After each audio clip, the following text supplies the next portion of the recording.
El mundo rara vez se percata del nacimiento de los monstruos. No llegan con un estruendo, ni son anunciados por presagios escritos en el cielo. Surgen en silencio, o en los rincones grises de pueblos olvidados, moldeados por la pobreza, el abandono y el peso invisible de la historia.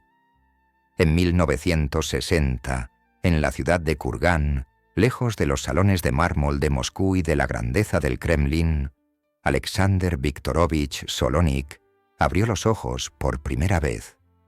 Nadie en ese modesto apartamento podría haber imaginado que este niño, delgado e inquieto, algún día llevaría un nombre susurrado con terror en prisiones, clubes nocturnos y embajadas. Creció entre bloques de hormigón que parecían diseñados para aplastar sueños antes de nacer. Kurgán no era una cuna de oportunidades. Era un lugar donde los niños respiraban la desesperación con la misma inevitabilidad que la escarcha del invierno. Sin embargo, en el joven cuerpo de Alexander, algo ardía más fuerte que la resignación. Descubrió tempranamente una atracción por la fuerza, por el arte de doblegar a los demás a su voluntad, por la disciplina de las artes marciales y el frío acero de las armas. Para la mayoría, el deporte era una vía de escape de la monotonía. Para él, era un ensayo, un prólogo silencioso para el escenario donde la sangre, la traición y las balas se convertirían en su lenguaje. Al crecer, encontró compañía no en santos ni eruditos, sino en chicos que compartían su ansia de desafío. Entre ellos estaba Andrei Klegov, un nombre que luego resonaría en el folclore criminal. Juntos forjaron su juventud en algo más oscuro, intercambiando secretos como navajas, susurrando planes mientras el mundo a su alrededor se hundía en la mediocridad. En aquellos frágiles años, la amistad se convirtió en un juramento, y los juramentos en estos barrios rara vez se rompen. Sus juegos llevaban la semilla de la violencia, y de esa semilla brotaron raíces que estrangularían ciudades enteras. La escuela fue un breve interludio, una etapa que nunca respetó. Alexander estudió en la escuela número 13, pero los números significaban poco para él, y la disciplina aún menos. La lucha libre le llamó la atención, sí, pero no lo suficiente como para aferrarlo a un sistema diseñado para domesticar lobos y convertirlos en ovejas. Más tarde, en la escuela de construcción de Kurgán, su temeraria rebeldía resurgió. Fue expulsado en tercer año, no por genio ni por fracaso, sino por juego. Las cartas que apretaba en sus manos revelaban más que su desprecio por la autoridad. Revelaban su ansia de riesgo, por la embriagadora danza del azar donde los audaces viven y los tímidos perecen. Cuando sus estudios se desvanecieron, la maquinaria soviética cobró su precio. Todos los jóvenes fueron absorbidos por el Estado. Alexander se puso el uniforme del Ejército Rojo. Sus ojos ya sospechaban que no pertenecía a ninguna orden, salvo a la suya. Aprendió la lógica de los tanques, la precisión de los fusiles, el ritmo de los ejercicios de guerra. Y aunque cumplió con sus deberes, su corazón nunca latió por la hoz y el martillo. En cambio, cada bala disparada en el entrenamiento susurraba una promesa diferente, que un día sus manos escribirían su destino con pólvora y hierro, no con ideología.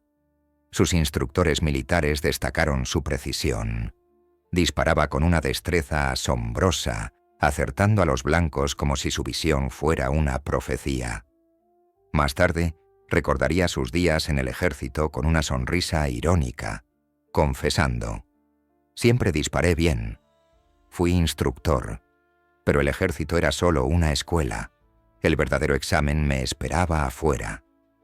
Para Alejandro, el Estado no había forjado un patriota, había afilado una espada que pronto se desprendería de la vaina del orden. Cuando regresó del servicio, La Unión Soviética aún conservaba su fachada de control, pero bajo la superficie se abrían grietas. Para Alexander la vida civil era asfixiante. El ejército le había dado un propósito, pero las calles civiles solo le ofrecían aburrimiento. Buscó nuevos uniformes, nueva autoridad, y la encontró en la policía. Durante 6 meses recorrió las calles con una placa, un arma y la ilusión de legitimidad. Pero el sistema no pudo contenerlo. Sus colegas encontraron sus métodos brutales, su temperamento incontrolable. Sus informes tenían más contusiones que palabras. Al cabo de medio año, fue expulsado, oficialmente por desacreditar a la fuerza, extraoficialmente por ser ingobernable. Exiliado de la ley, regresó a Kurgan, un soldado sin guerra, un policía sin ciudad. Mientras otros hombres buscaban una carrera, él se encontró entre tumbas. Se convirtió en sepulturero, una profesión sumida en el silencio y las sombras. Cada palada de tierra parecía susurrarle: «Tu lugar está aquí, entre los vivos y los muertos». Sin embargo, incluso en el cementerio, el destino conspiró. Fue allí donde se cruzó con Oleg Nelubin, Pavel Selenin y Vitali Ignatov, nombres que pronto forjarían la columna vertebral del mundo criminal de Kurgan. El cementerio no fue su fin, fue su iniciación. Se suponía que el matrimonio lo ablandaría, lo vincularía a la familia y al hogar. 2 veces lo intentó, 2 veces fracasó. Con una esposa tuvo una hija, con otra, un hijo. Pero la vida doméstica chocaba con su esencia.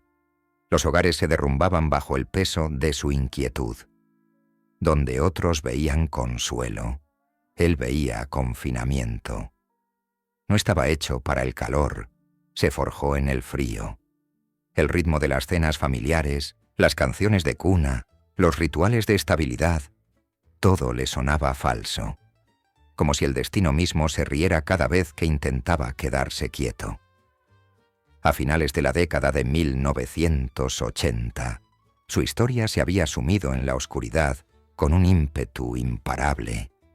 En 1987, las acusaciones lo precipitaron al abismo. Fue acusado de agredir sexualmente a docenas de mujeres, crímenes que mancharon su nombre de horror y rabia. Solo 4 víctimas testificaron, pero sus palabras fueron suficientes para quemar sus ilusiones de invencibilidad. Negó, sonrió con sorna, se comportó como si el tribunal fuera otro escenario, otra lucha donde la fanfarronería y la bravuconería podían ganar. Pero el Estado, por una vez, contraatacó. 8 años de prisión, declaró el mazo. 8 años en una jaula de acero y puños. Para la mayoría de los hombres sería una sentencia de muerte. Para Alexander fue un crisol. La prisión no era una sentencia, era un descenso a un pozo donde las reglas se disolvían y los hombres se convertían en bestias. El día que Alexander cruzó esas puertas, dejó de ser un hombre con opciones y se convirtió en presa en una jaula llena de depredadores. Su pasado como policía le pintaba una diana en la espalda, y los rumores de sus crímenes se extendían más rápido que el humo. Todos los ojos en el bloque de celdas lo observaban como carroñeros que rondan carne fresca. Las paredes apestaban a sudor, sangre y desesperación. Sin embargo, en lugar de miedo, Alexander portaba la misma sonrisa burlona que había usado en el tribunal. Una máscara que retaba a otros a ponerlo a prueba. Un escudo de arrogancia que ocultaba la tormenta que bullía debajo. Los primeros días de Solonik en confinamiento fueron un torbellino de tensión. Los guardias lo obligaron a aislarse, con la esperanza de mantenerlo con vida el tiempo suficiente para que el papeleo importara.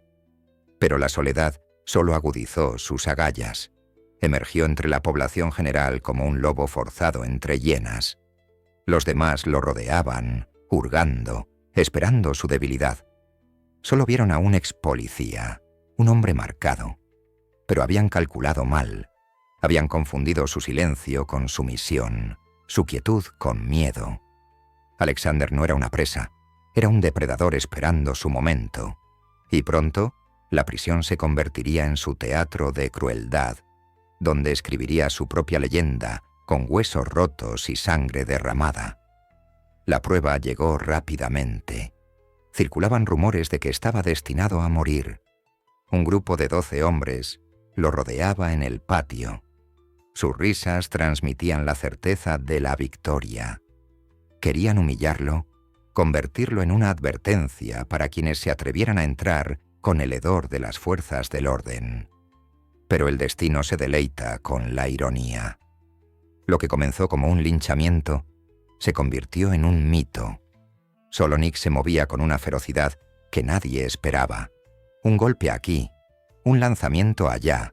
Los cuerpos caían como coreografiados en una danza brutal. Incluso cuando una pala golpeó su cuello, haciéndole tambalear, se levantó de nuevo, apoderándose del arma, transformándola de instrumento de humillación en su espada de redención.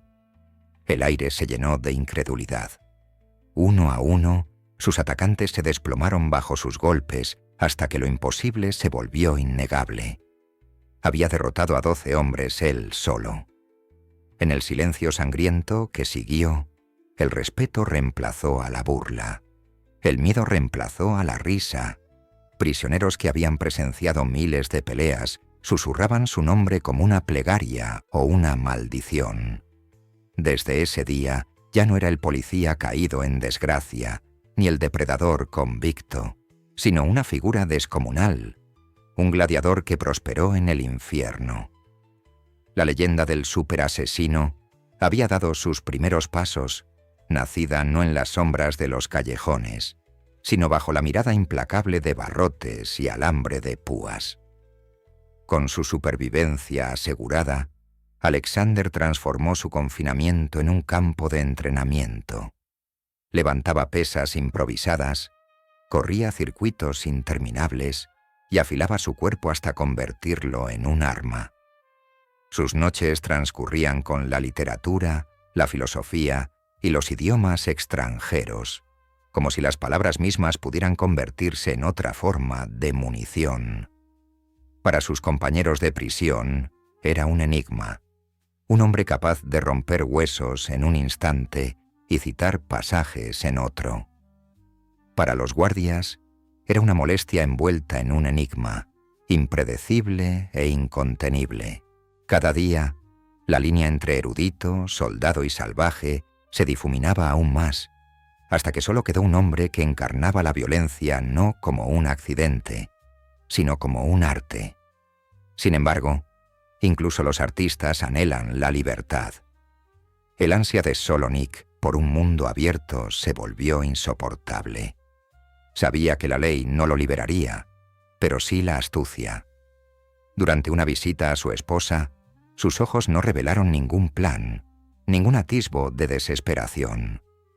Pero cuando se presentó la oportunidad, se movió con la precisión de una serpiente. En una audaz huida, escapó del control del Estado, dejando atrás a guardias que se preguntaban si habían soñado siquiera con su existencia. La prisión había dado origen a su leyenda, pero no pudo contenerlo. Su huida no fue solo una fuga, fue una declaración. Rusia acababa de desatar una tormenta sobre sí misma. Afuera, la Unión Soviética se desmoronaba. El sistema que una vez exigía obediencia absoluta se derrumbaba como una vieja máquina que exhalaba sus últimos alientos. Las fábricas cerraron, los soldados desertaron y los gánsteres surgieron de los escombros como nuevos emperadores. Las calles, antes patrulladas por ideólogos, ahora resonaban con disparos. En este caos, los asesinos ya no eran sombras, eran mercaderes del poder, cuyos servicios se compraban y vendían como moneda de cambio. Por 5.000 rublos, apenas $100 estadounidenses, se podía borrar una vida. Y para un hombre como Alexander, forjado en la brutalidad y armado con habilidad, era un mercado de oportunidades infinitas. Regresó a Kurgan no como un paria, sino como un arma a la espera de ser utilizada.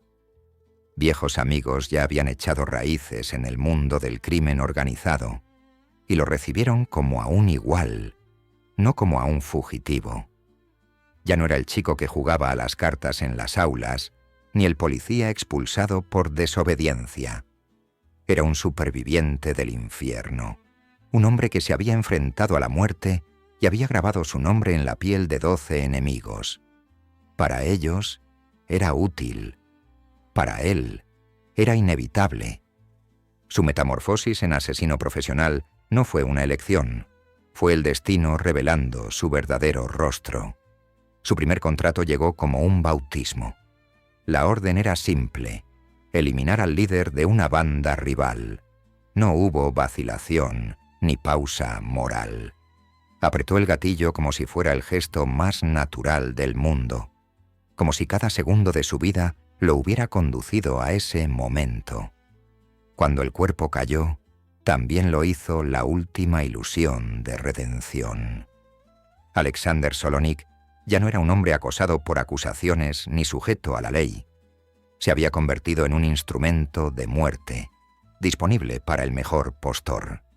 Y a medida que su reputación se extendía, Rusia aprendió a pronunciar su nombre con admiración, odio y pavor. Pero el poder siempre atrae enemigos, y la notoriedad es una corona que arde. Mientras Moscú se hundía en las guerras de la mafia, la sangre teñía las calles, y las balas se convertían en el hilo conductor de cada conversación. Las habilidades de Solonik lo hacían indispensable, pero también un objetivo. Los rivales planeaban su caída, las autoridades lo perseguían y los aliados lo observaban con recelo. El depredador ahora nadaba en un mar de tiburones. Cada paso adelante era una apuesta, cada contrato, otra tirada del revólver en una ruleta rusa mortal. Aún así, Alexander sonreía. Para hombres como él, el caos no era un peligro, era su hogar. El colapso de la Unión Soviética no fue solo el fin de un imperio, fue la apertura de la caja de Pandora. En el vacío dejado atrás, el caos no se coló, sino que irrumpió como una inundación. Donde antes había orden, ahora solo había bandas con dientes más afilados que cualquier gobierno.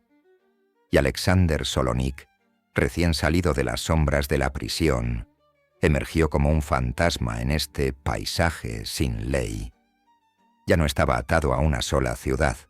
El horizonte se extendía infinitamente, teñido de sangre y oportunidades. Los contratos susurraban su nombre, y cada susurro resonaba con más fuerza, hasta que la propia Moscú se convirtió en el escenario donde su leyenda se agudizó hasta su apogeo más mortífero. Moscú era una ciudad al borde del apocalipsis. Las luces de neón parpadeaban sobre los restaurantes donde los jefes festejaban, sin saber que su última cena ya estaba ordenada. Las calles atronaban con disparos mientras las mafias rivales forjaban sus imperios con balas en lugar de tinta. Fue en este infierno donde Solonik ascendió. No entró en el inframundo silenciosamente. Su primer golpe de gran repercusión llegó el 27 de marzo de 1992, cuando Víktor Nikiforov, un titán de la mafia eslava, cenó con arrogancia en un lujoso restaurante. Sus amigos le habían advertido que el peligro acechaba en la noche, pero el poder ensordece a los hombres. Solonik apretó el gatillo y, en segundos, el aire se llenó de gritos, cristales rotos y sangre. Moscú comprendió que un nuevo depredador había entrado en el juego. A partir de ese momento, cada contrato parecía una escena de un teatro macabro, y Solonik era actor y director. En 1993, otro peso pesado de la mafia, Valery Lutsky, estaba sentado en su bar saboreando licor caro. Las paredes, cargadas de humo, no pudieron protegerlo del destino. entraron hombres armados, las balas rasgaron el aire, y en cuestión de segundos, el hombre que se creía intocable cayó sin vida al suelo. Testigos posteriores describieron la escena como surrealista, una mezcla de caos y precisión, como una orquesta tocando una sinfonía mortal. Tras el telón de esta violencia, la mano invisible de Solonik era sospechosa, admirada y temida. Ya no era un hombre, era un rumor que se convertía en realidad. Para 1994, los asesinatos se volvieron más audaces. Otar Kvantrishvili, el rey de la mafia georgiana, amaba sus rituales en los baños, un hombre que creía que la rutina era su escudo.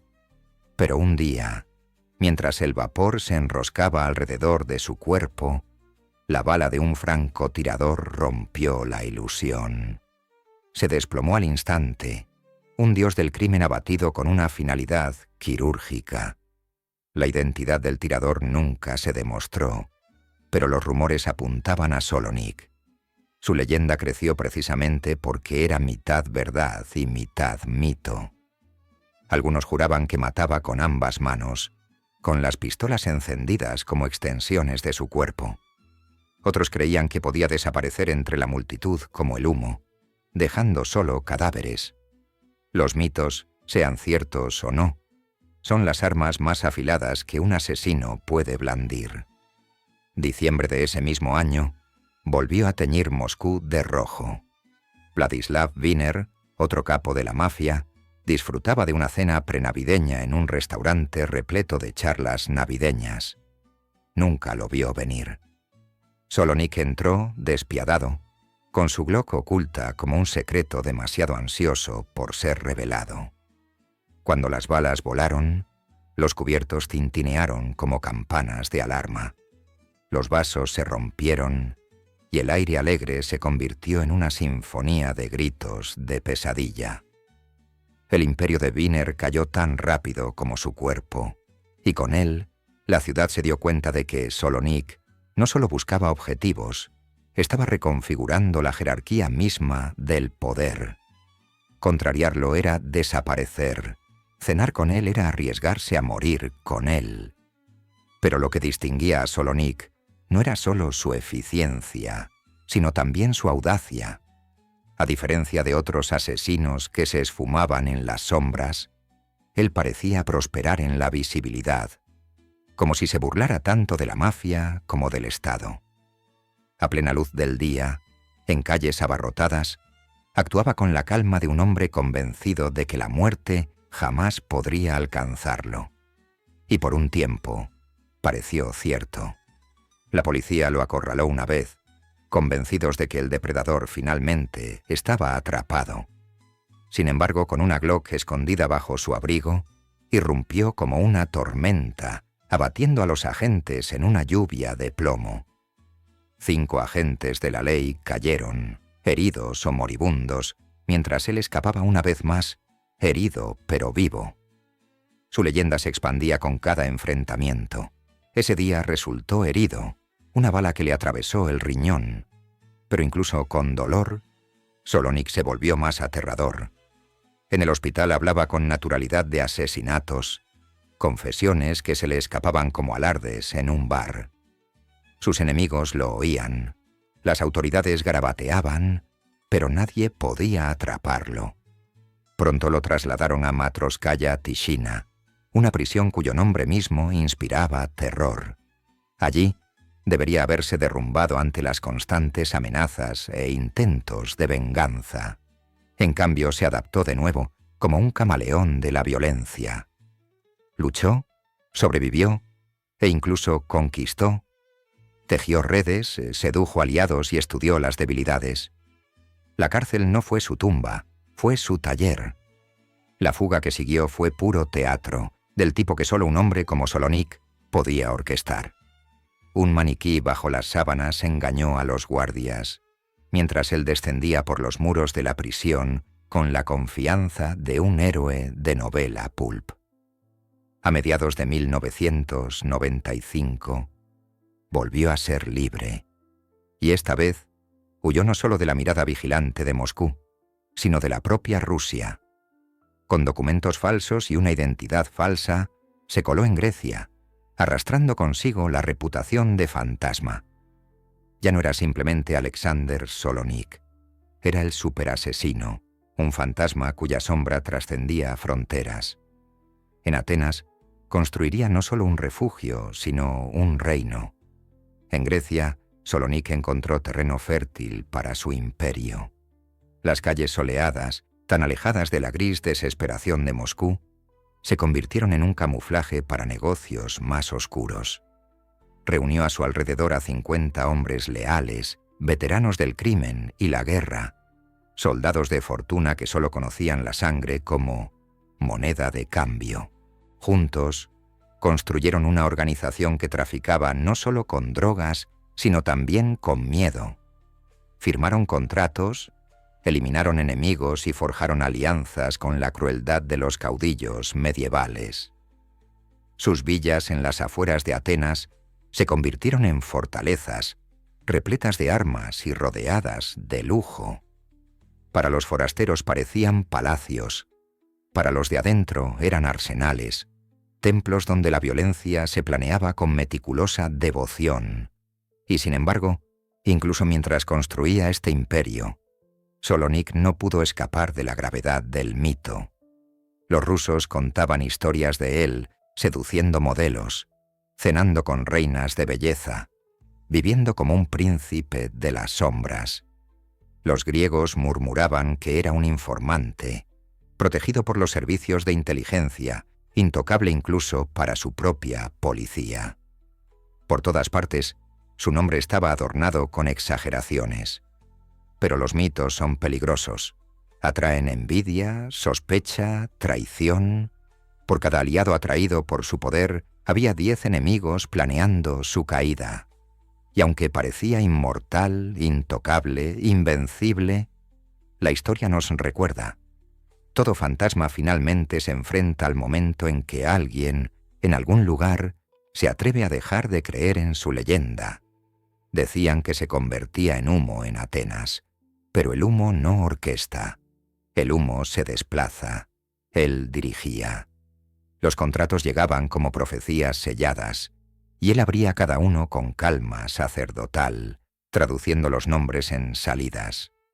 Los hombres que lo rodeaban no eran tanto amigos como instrumentos, cuerdas tensas por el miedo, metales resonando con la codicia, percusión golpeando con la necesidad de pertenencia. Los afinaba con una mirada. Podía ser generoso, incluso magnético, pero su generosidad tenía mordacidad. En sus villas, la risa se movía como un perfume caro por habitaciones blindadas de secretos. Pero cada chiste flotaba sobre cajas de munición y rifles a medio ensamblar. El placer y el peligro se mezclaban hasta volverse indistinguibles, y la fiesta nunca terminaba porque el telón nunca podía caer con seguridad. En aquellos días, practicaba una religión de precisión. Estudiaba patrones como un experto en ajedrez. Observa cuadrados y líneas invisibles. Mapeaba horarios, hábitos, rituales y caprichos, convencido de que cada vida tenía su propia costura y que si tirabas con suficiente fuerza, toda la tela se deshacía. No era personal, era geometría. Los que más fanfarroneaban eran los más fáciles. La vanidad dejaba huella. Prefería acercarse después de las rutinas, después de las cenas, después de los puros, justo en el momento en que un hombre no podía imaginar convertirse en una estadística. Para su tripulación, su calma resultaba despiadada, pero hipnótica. Para sus rivales, era la historia que sus guardaespaldas contaban con cortesía y nunca terminaban. Una vez, un intermediario le preguntó, casi con timidez, qué lo diferenciaba de los demás cazadores que merodeaban por las mismas calles. Reflexionó un momento, y luego dijo que la mayoría de los asesinos buscaban aplausos, incluso en silencio, mientras que él anhelaba la ausencia, la eliminación limpia, la habitación donde no regresaba el eco. Cultivaba esa ausencia como un jardín. Levantaba antes del amanecer, entrenaba la respiración hasta que el miedo no podía penetrarla y practicaba con pistolas hasta que sentía que ambas manos tenían ojos. Quienes lo vieron practicar decían que no apuntaba tanto como recordaba un lugar al que ya había dado. No era infalible, pero creía en actuar como tal, y la creencia en las economías oscuras gana tiempo. Se corrió la voz de que las autoridades sabían más de lo que admitían, pero saber no es lo mismo que tener la custodia.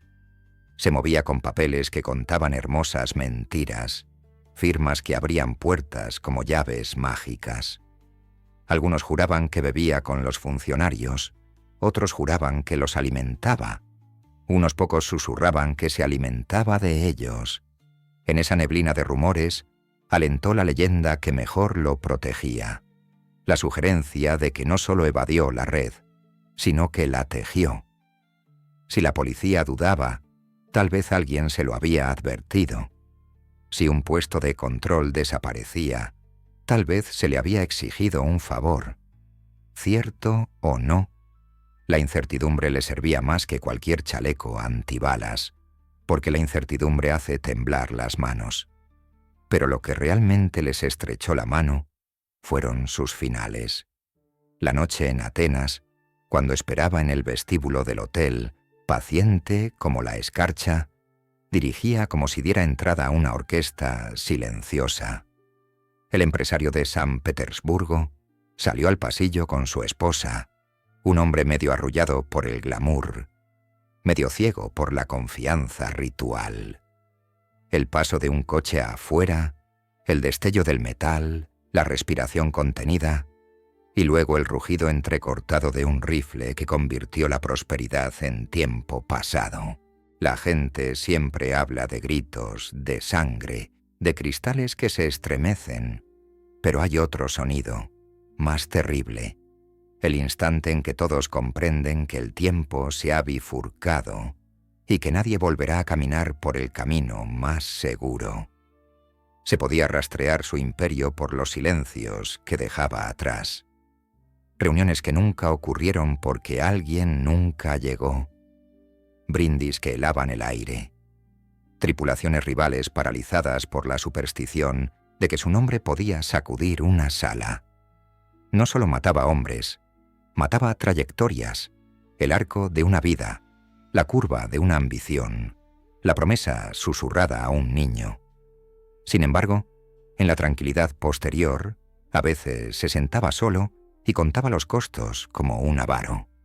Sabía que cada golpe también borraba un poco de él, reduciendo su futuro a una astilla, pero la paradoja lo dominaba. Había construido un mundo en el que la única salida era cada vez más adentro.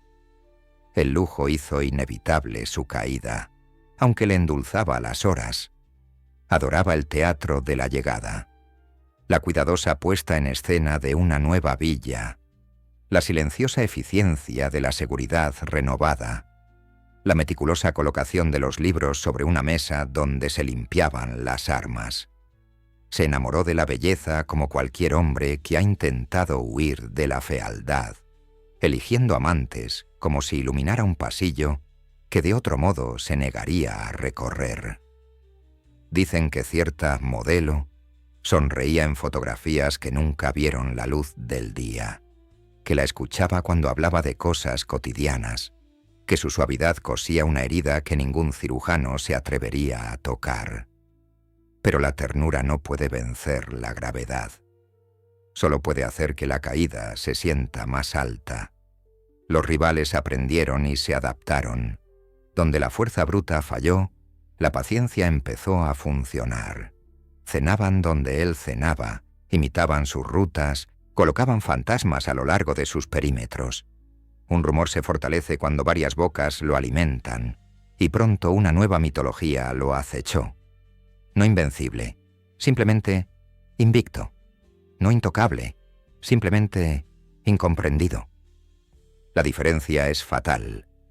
Dentro de su círculo, La calidez se transformó en vigilancia. Las bromas se endurecieron. La lealtad, antaño vino, se destiló en algo mucho más inflamable.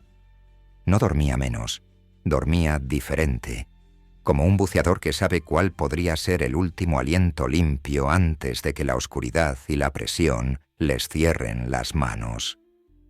El Estado, insultado por su propia impotencia, también cambió de táctica.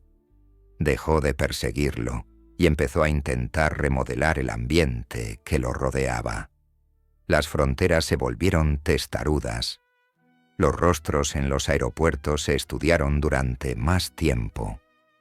A un amigo de un amigo le pidieron un pequeño favor, y ese favor era un mapa, y el mapa no era de calles, sino de personas.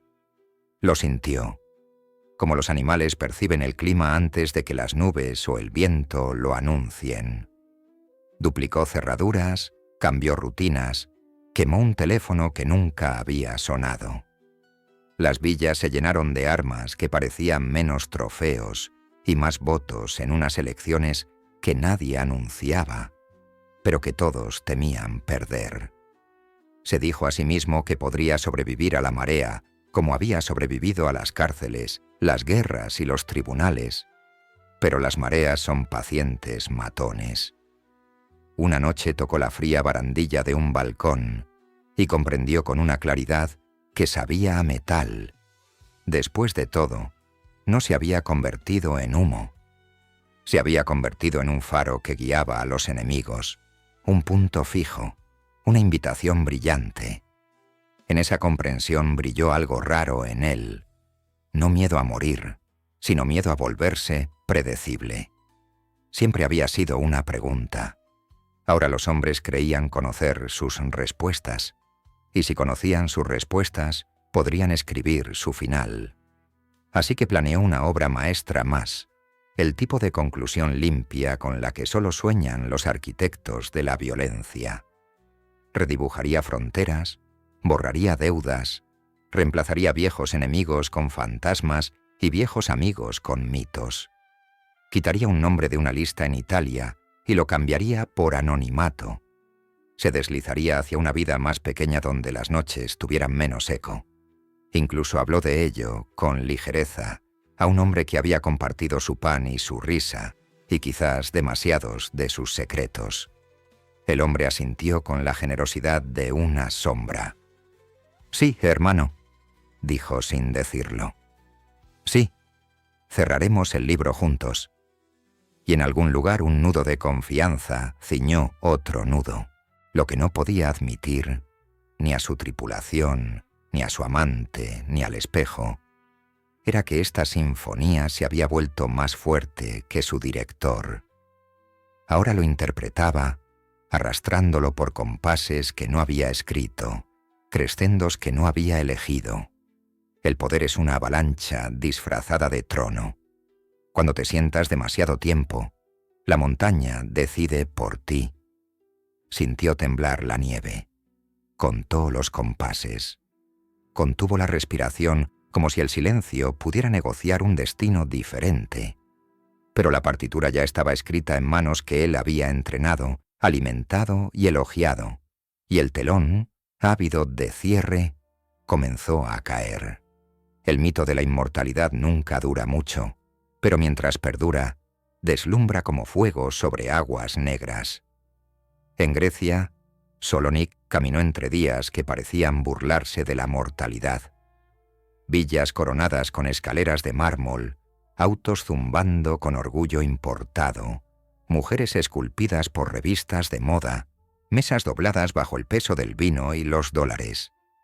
Todo ello formaba el escenario resplandeciente para un hombre que había escapado de prisiones, balas y fronteras. Para sus hombres, era intocable.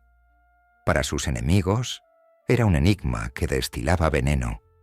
Y para sí mismo, era a la vez rey y cautivo, entronizado en esplendor pero encadenado a la violencia, incapaz de alejarse del imperio que había conjurado de tumbas y disparos.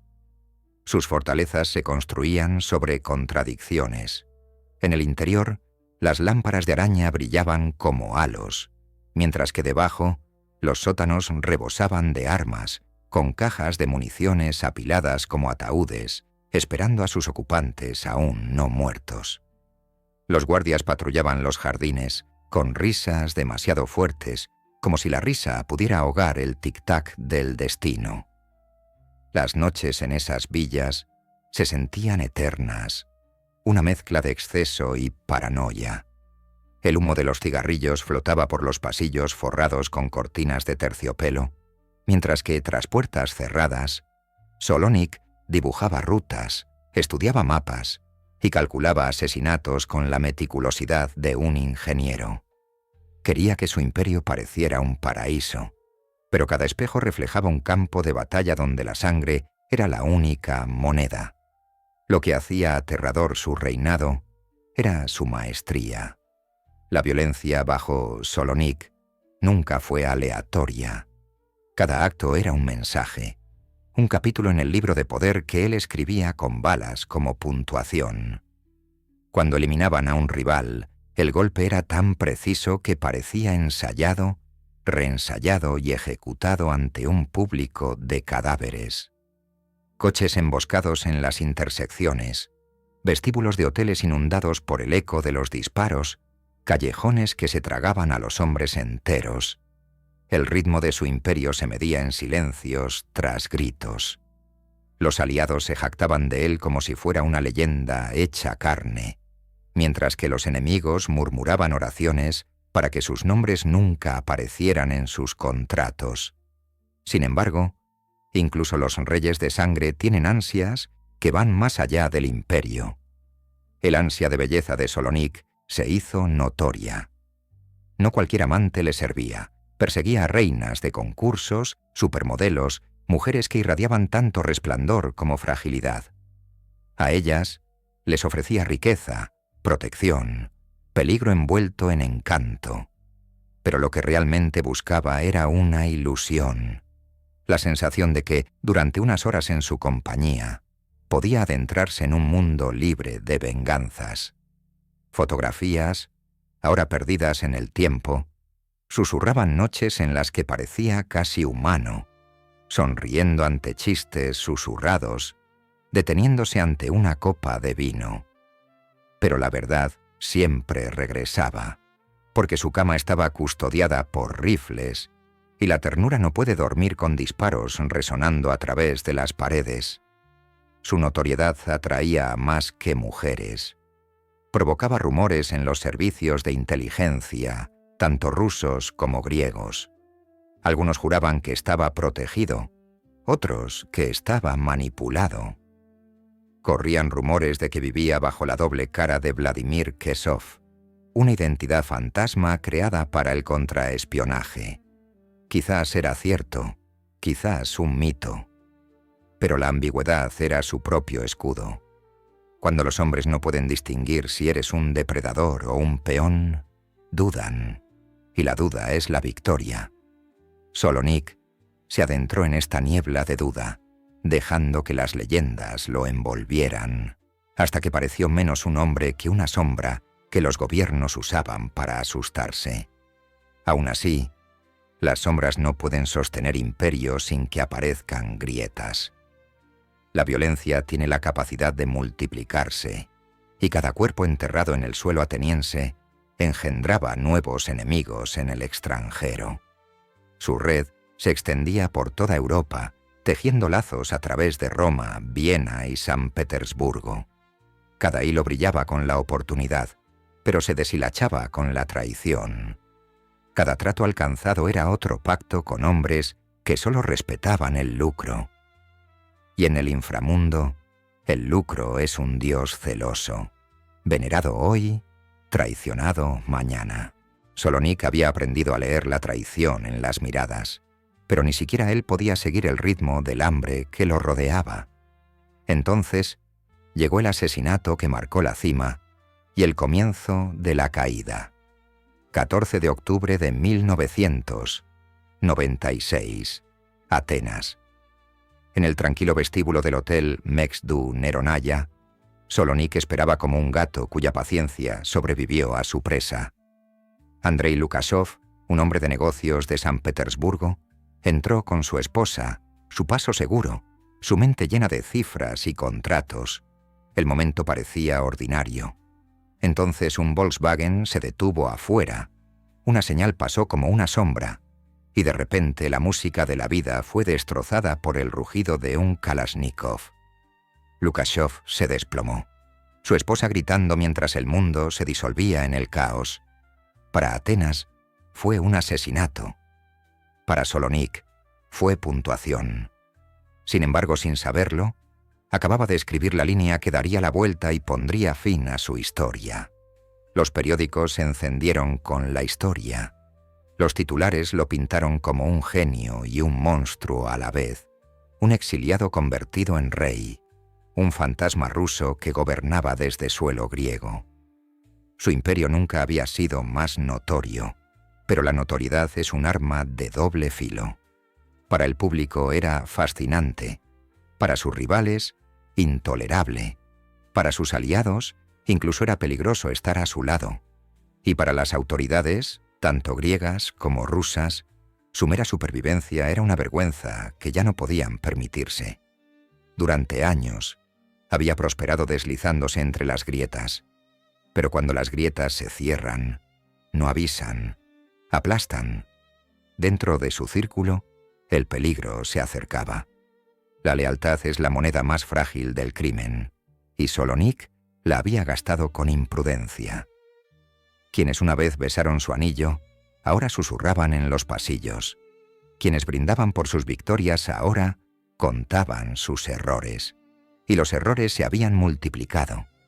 Demasiadas muertes, demasiado seguidas, demasiada arrogancia, demasiada visibilidad. Su reino de sangre estaba plagado de fantasmas, y los fantasmas siempre regresan.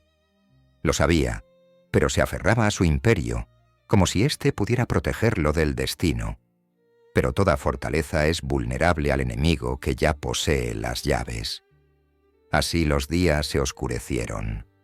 Se sentaba en villas, rodeado de riquezas que ya no sabían dulces, bebiendo vino que se le agriaba en la garganta, observando los rostros de los hombres a los que había armado y alimentado, preguntándose qué sonrisa lo delataría. Afuera, Atenas seguía adelante. Los turistas paseaban por las ruinas, los niños jugaban en los callejones, pero dentro de sus murallas, el tiempo se ralentizaba hasta convertirse en un lento y sofocante. Había construido su reino con cadáveres, y ahora su trono se sentía como un ataúd tallado con demasiada perfección para él. Podía presentirlo. La sinfonía de violencia que había compuesto preparaba su movimiento final, y él, antaño director, estaba a punto de convertirse en su instrumento. Sintió que el futuro se estrechaba como un pasillo con puertas que no se abrían, y en ese silencio hizo lo más peligroso que un hombre como él puede hacer: confiar en la memoria. Confió en las cenas y los cigarrillos compartidos, en las largas noches en que los planes se trazaban como planos y los secretos se negociaban como moneda de cambio. Se dijo a sí mismo que la lealtad era un círculo forjado a fuego, no una cadena que la avaricia pudiera romper. Sin embargo, la mente edita lo que el corazón no puede soportar, y su corazón, endurecido por años de crueldad calculada, aún mantenía una habitación suave sin llave. Era la habitación donde guardaba un puñado de nombres, hombres por los que moriría o junto a los que moriría. Esa fue la habitación por la que eligieron entrar. La primera señal llegó silenciosa como una tos, una mirada demasiado rápida para apartarla. Un teléfono que sonó y terminó un segundo antes de tiempo. Una reunión pospuesta por una razón que parecía bien, hasta que el silencio posterior le echó los dientes. Se dijo a sí mismo que debía mudarse, cambiar de casa, cortar líneas, congelar las cuentas que alimentaban a demasiados. Pero los imperios enseñan hábitos fatales. Te enseñan que siempre puedes comprar un día más, que tu nombre es una espada que nadie se atreve a tocar. Negoció el tiempo con la misma confianza que lo había salvado antes, sin ver que el tiempo había cambiado de bando, y ahora negociaba en su contra. Examinó el círculo como un joyero examina el oro. Se inclinó, miró, golpeó la mesa. Para un extraño, nada cambió. El vino seguía sirviéndose, la música seguía sonando en las habitaciones vigiladas, los coches seguían ronroneando en las aceras, como si ronronear pudiera ahuyentar a los lobos. Pero bajo el terciopelo, los cables estaban calientes. Observó las manos al brindar, escuchó el pequeño temblor que delata una mentira, estudió cómo terminaba la risa. El antiguo calor tenía una nueva temperatura. El horno ardía demasiado rápido. La ceniza se acumulaba en patrones que solo un sobreviviente lee. Y aún así, un nombre permanecía inmaculado en su mente. Un hombre cuyo silencio siempre había sonado a lealtad, no a cálculo. Se encontraron como siempre, con la naturalidad de hombres que han aprendido a vivir el ritmo del otro. Pan en la mesa, una copa servida sin tintineo. La charla superficial que propone la inocencia como un tratado. El amigo, hermano en realidad, si esa palabra significaba algo en un mundo que entrena a los hombres para venderla. Preguntó por el trabajo en Italia, por salidas medidas en pasaportes y carreteras tranquilas, por la vida tranquila que había empezado a esbozar con palabras. Una casa más pequeña, menos teléfonos, un reloj que significara desayuno en lugar de muerte ensayada. Se sintió como un alivio vertido en una copa. Confundió la reflexión con la seguridad. Confundió la costumbre con el permiso del destino. La traición nunca llega como un rayo a los hombres que viven en medio de la tormenta. Llega como un clima que empeora sutilmente, como un aire que se vuelve pesado, como una habitación que se siente medio grado más fría, aunque el termostato jura que no se ha movido. La villa dormía a su alrededor como un animal enorme que fingía no oír. Pensó en todos los umbrales que había cruzado y en todas las cerraduras en las que había confiado. Había diseñado estas habitaciones como fortalezas. Él mismo había colocado las cámaras, probado las radios, elegido a los hombres que estaban en la puerta. El cálculo debería haberle garantizado, pero había olvidado que la llave más segura no es el metal, es la intimidad. El amigo pidió una palabra en privado y él se la concedió, porque eso es lo que hacen los reyes de la violencia cuando desean seguir siendo humanos. Entran en habitaciones más pequeñas y fingen que el mundo exterior puede detenerse. Allí, en la íntima geometría de dos hombres que habían escapado de las mismas balas, dejó que las viejas historias resurgieran. Aquel primer recuento de dinero, aquella última calle estrecha, la pelea que forjó una leyenda y la risa que deshizo una noche densa de cuchillos. Relajó los hombros un poco, solo un poco, pero las fracciones cambian los resultados. Dejó que el pasado tocara el presente y que el presente lo aceptara. Y el presente, con una leve sonrisa, aceptó. Lo que lo acabó no fue la fuerza, sino la proximidad. No un asedio, sino un apretón de manos. No el rugido de una incursión, sino la suave aritmética de unas manos que saben dónde vive un aliento. Hay muertes que explotan y muertes que borran, y sus enemigos habían aprendido cuál de las dos escribiría la sentencia más cruel. En esa habitación privada, la confianza se convirtió en un cordón, y el cordón hizo lo que los cordones han hecho desde que los hombres aprendieron a amar y temer los mismos rostros. Luchó. Claro que luchó. El músculo recuerda mucho después de que el orgullo se cansa. Pero no luchaba contra un hombre, ni siquiera contra dos hombres. sino contra una respuesta ensayada en habitaciones que él mismo había construido. Después, la casa no susurró nada. Las cámaras grababan el aire. Los guardias marcaban el tiempo de un reloj que ya se había parado.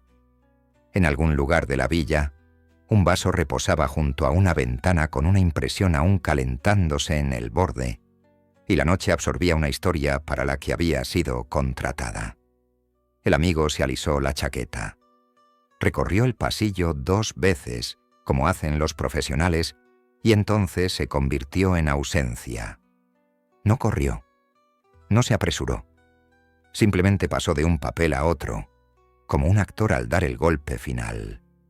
Afuera, el camino estaba abierto como si también hubiera firmado el contrato.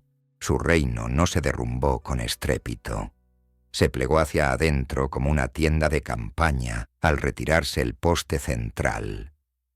Las villas ya no eran fortalezas, sino inventarios. Las incursiones se produjeron con violencia educada, órdenes selladas que suavizaban la aspereza de las botas urgentes. En los armarios, los fantasmas de sus decisiones colgaban en abrigos negros. En los cajones, las matemáticas de la guerra se revelaban. Libros de contabilidad repletos de decimales que sumaban hasta tumbas. Las armas yacían en sus filas precisas. Su silencio lo acusaba de creer que el orden podía salvar a un hombre del caos.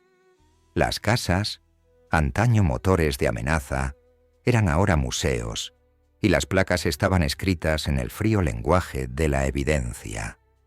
Las noticias viajaban como siempre en las ciudades del submundo, a través de la postura de los hombres, a través del repentino silencio en las mesas donde ciertos nombres solían pronunciarse con seguridad. Algunos enemigos celebraban a viva voz y aprendieron a ser cautelosos por las malas. Las réplicas de un imperio son aleatorias y crueles. Los aliados ensayaban la misma frase. Era un buen hombre, como se mide la bondad en el fondo del mar. Y se preguntaban en qué dirección huir. Las mujeres que habían amado su sombra corrieron cortinas, encendieron velas y se dijeron a sí mismas que la historia finalmente había alcanzado a las matemáticas. Y las madres en pueblos lejanos susurraban su nombre como un informe meteorológico. La tormenta ha pasado, pero revisen el techo. Su cuerpo se convirtió en secreto y luego en argumento. El papeleo contradecía las huellas. Las autoridades informaban de lo que podían probar y lo que no. Se convertía en un festín de rumores. Las fechas se barajaban como cartas. Los testigos contradecían a los espejos. La villa ofrecía menos de lo que la ciudad exigía. La única certeza era la sustracción. Un hombre de presencia insoportable se había deslizado hacia el espacio negativo. Sin embargo, incluso allí, hacía ruido. Los expedientes cruzaron fronteras. Los teléfonos sonaron en idiomas que no comparten palabras para el cierre. En algún lugar un nombre fue tachado de una lista. En otro lugar, la lista se alargó con los nombres de quienes habían contribuido a tacharlo. Y en ese silencio creciente, la historia empezó a transformarse en algo más grande que él. Se despojó de hechos y conservó la emoción. Conservó la fría certeza de que el poder, al perfeccionarse, se vuelve autodestructivo. Que el círculo de lealtad es una soga hábilmente disfrazada de collar. Que los hombres que viven de la orquestación mueren por la repentina discordancia de una nota equivocada. Quienes habían buscado su protección ahora buscaban su distancia. Quienes habían buscado su distancia ahora se jactaban de su proximidad. En la aritmética moral de las calles, él era a la vez un ejemplo aleccionador y un programa de estudios. Una generación de depredadores aprendió 2 lecciones: construir alto y nunca olvidar quién sostiene la escalera. Lo que quedaba de él no era un monumento, sino un borrador de conclusiones que nadie quería firmar. Las villas estaban vacías, los libros de contabilidad guardados en cajas, las armas etiquetadas y contabilizadas como si el recuento pudiera absolver. Un último trabajo reposaba en algún lugar inalcanzable, con los bordes curvándose como papel al calor. Su nombre ahora sin sentido porque la mano que habría escrito el punto había desaparecido. Incluso los enemigos que habían rezado por este desenlace se encontraron más tranquilos de lo esperado, porque ciertos finales no traen triunfo, traen peso. Y el peso no celebra, se asienta. Se asienta en tu pecho y te enseña lo poco que el aire otorga realmente la victoria. La muerte no lo acabó, lo multiplicó. El hombre que una vez se paseó por los restaurantes de Moscú como una tormenta se convirtió, en su ausencia, en un rumor más poderoso que su presencia. Los rumores sobre su destino se fragmentaron en 1000 versiones, cada una contada con una certeza temblorosa. Algunos juraron que había sido estrangulado por sus aliados más cercanos, abandonado sin vida en una villa ateniense con el lujo como su último testigo. Otros afirmaron que los propios rusos lo habían silenciado, desesperados por borrar la vergüenza de su supervivencia. Y luego estaban los que insistían en que aún respiraba en alguna parte, adoptando nuevos nombres con la misma facilidad con la que antaño se escabullía por las puertas de una prisión. En la mitología del inframundo, la desaparición suele ser más aterradora que la muerte. Las cenizas de su imperio ardieron mucho después de que las llamas se extinguieran. Se confiscaron villas, se catalogaron armas, se congelaron cuentas, pero el vacío que dejó jamás se llenó. Sus rivales intentaron apoderarse de su trono, pero descubrieron que el poder sin su carisma se desmoronaba en el caos. No solo había sido un depredador, sino también un director de depredadores, y sin su mano, la orquesta de la violencia perdió ritmo. Las calles de Moscú sangraban de todos modos, pero los asesinatos parecían torpes, desesperados, carentes de la brutal maestría que él había perfeccionado. Incluso sus enemigos admitieron, con amargura, que había sido el último en hacer que el asesinato pareciera un ritual. En Rusia su historia se convirtió en folclore, contada en las celdas, susurrada como una oración y una advertencia. Los jóvenes reclusos se acercaban para escuchar las historias del policía que se convirtió en asesino, del preso que luchó contra 12 hombres y se alzó, del asesino que caminó sobre el fuego y disparó con ambas manos como guiado por fantasmas. Hablaban de él no como un hombre, sino como una posibilidad, la prueba de que el sistema podía ser burlado, de que el destino mismo podía ser torcido. Pero entretejido en el asombro había un hilo más oscuro, una advertencia de que incluso los lobos más feroces son devorados cuando confunden la confianza con la invencibilidad. Las autoridades redactaron informes, fríos y clínicos, que describían incautaciones de armas, bienes e historia. Sin embargo, los documentos parecían más confesiones que triunfos. Admitían entre líneas burocráticas que nunca lo habían controlado, que se había movido en espacios que escapaban a su control. Su nombre perduraba como un moretón en la memoria oficial. En Grecia también, los investigadores analizaron fragmentos, intentando hilvanar los hechos en un final coherente, pero los finales rara vez obedecen al papeleo. La verdad seguía siendo esquiva, como si incluso muerto hubiera elegido realizar una última actuación, obligando al mundo a debatir si realmente había abandonado el escenario. Para las mujeres que lo conocieron, la memoria estaba llena de contradicciones.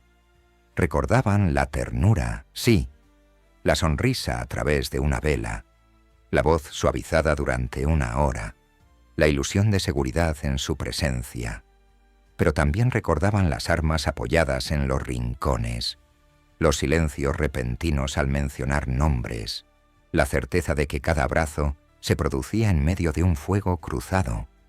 Encendían velas o quemaban fotografías. Cada ritual era un intento de reconciliarse con un hombre que les había ofrecido glamour y terror a partes iguales. En sus recuerdos, él seguía siendo a la vez príncipe y fantasma, amante y verdugo, prueba de que la intimidad con el poder es indistinguible de la intimidad con el peligro.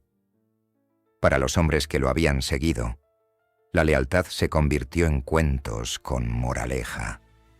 Se decían a sí mismos que lo habían traicionado porque la supervivencia lo exigía, porque el círculo del crimen siempre se cierra en su estrella más brillante. Pero en los momentos más tranquilos, la culpa los corroía. Sabían que no solo habían matado a un hombre, habían matado la certeza de que las leyendas podían perdurar. Al traicionarlo, se traicionaron a sí mismos, porque sus propias historias ahora terminaban en notas a pie de página bajo su sombra. Cada bebida que brindaban, cada jactancia que murmuraban, llevaba consigo la certeza tácita de que la historia los recordaría solo como ecos en la cámara de su caída. Y sin embargo, la historia recuerda selectivamente. Los periódicos escribieron sobre un criminal, los tribunales escribieron sobre un depredador, las calles escribieron sobre un rey.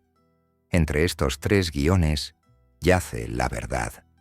Él era todo y nada. No era el diablo ni el santo, sino el espejo de una época en la que Rusia se quebró y la ley se disolvió, cuando los hombres se convirtieron en mitos al calor de la violencia.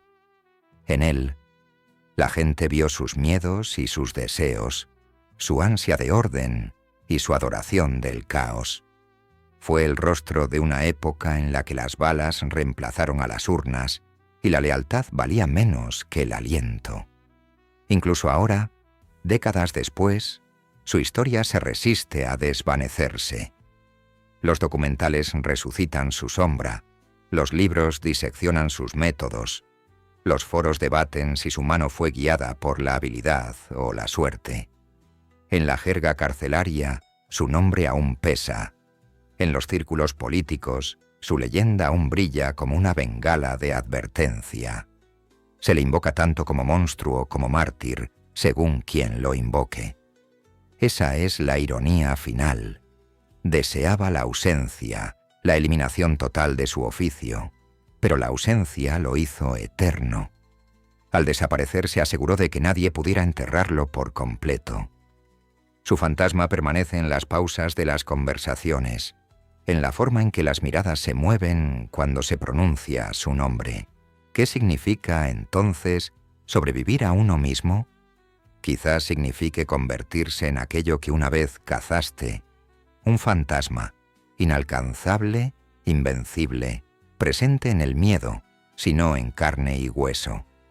Quizás signifique que tu muerte no es un final, sino un contagio que se propaga en la imaginación de quienes te siguen, enseñándoles la seductora mentira de que la violencia te hace intocable. Y quizás signifique que el castigo más verdadero es que nunca se te permite descansar, porque las historias son cosas inquietas, y tu historia las alimenta sin cesar. Solonik, el superasesino, el fantasma de Moscú y Atenas, sigue vivo precisamente porque está muerto. Al final, las cenizas nos dicen más que la llama. Nos recuerdan que las leyendas no se escriben en victorias, sino en finales, no en coronas, sino en traiciones, no en el imperio que ostentas, sino en el silencio que dejas atrás. El silencio de Alexander Solonik es ensordecedor. Resuena en las ciudades que intentaron olvidarlo y en las cárceles que aún lo recuerdan. Perdura en los ojos de quienes lo traicionaron y en el temblor de quienes lo admiraron. Es el silencio de un fantasma que la vida no pudo contener y que la muerte no podrá disipar. Y ese silencio, más que todas las balas que disparó, es lo que perdura.